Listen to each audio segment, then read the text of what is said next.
these people who are here today, they're taking part in the O2 challenge. They're here to take part in firefighting activities, raising money for the charity.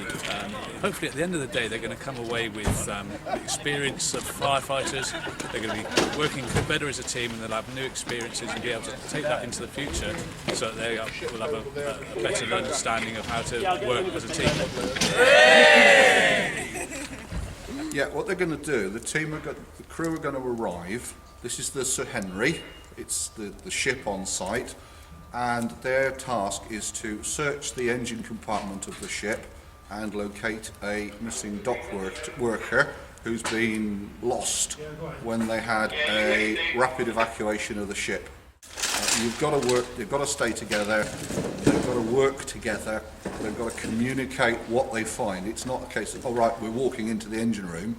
It's, we're going in, we're going up, we're going down, we're going left, we're going right, we're keeping the wall on whatever side they're going to keep the wall on.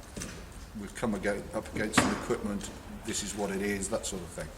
It's about communication and teamwork.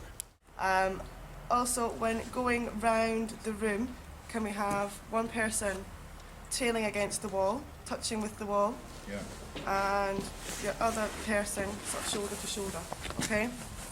Able to go to the left-hand side of the wall. That is the left-hand side of the wall. Over.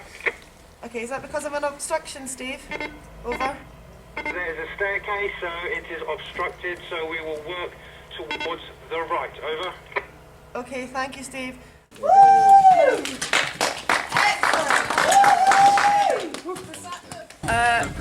Really exciting. What I've just learned from that task is probably that the communication is quite key. It's quite important to be clear, to be concise with what you're saying. Having to use the radios can sort of mumble what you're saying to each other as well.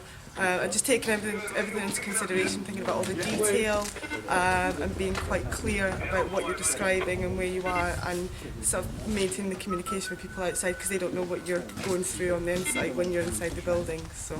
Yeah. Okay, obviously we've got a syndicate that's just turned up now, so obviously getting their briefing at the moment.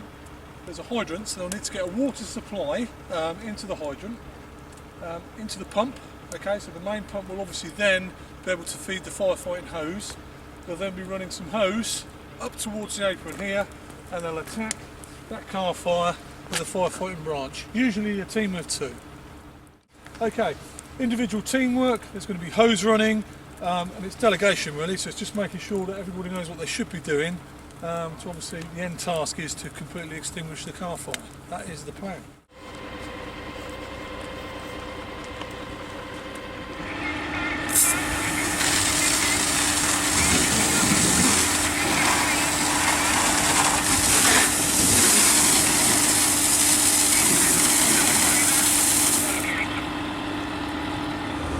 So this is a driver challenge. The delegates will drive the appliance down the runway a set distance. They've got to drive into the first bay, reverse round into the second bay, not touching any of the cones.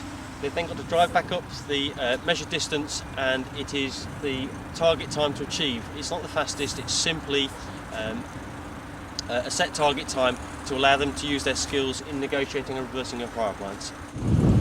My favourite task today has got to be the driving task. I think getting to drive a fire engine, it's not an everyday occurrence, it's something you dream of. It's something you dream of when you were a boy, so the driving challenge was they've all been great, but that was my favourite.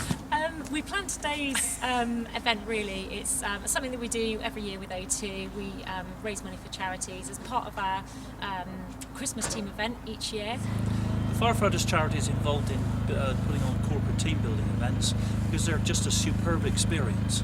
At the end of the day, it gives corporate organisations a chance to build their teams under a totally new experience and expose them to the roles of a firefighter, which normally they obviously won't be able to do.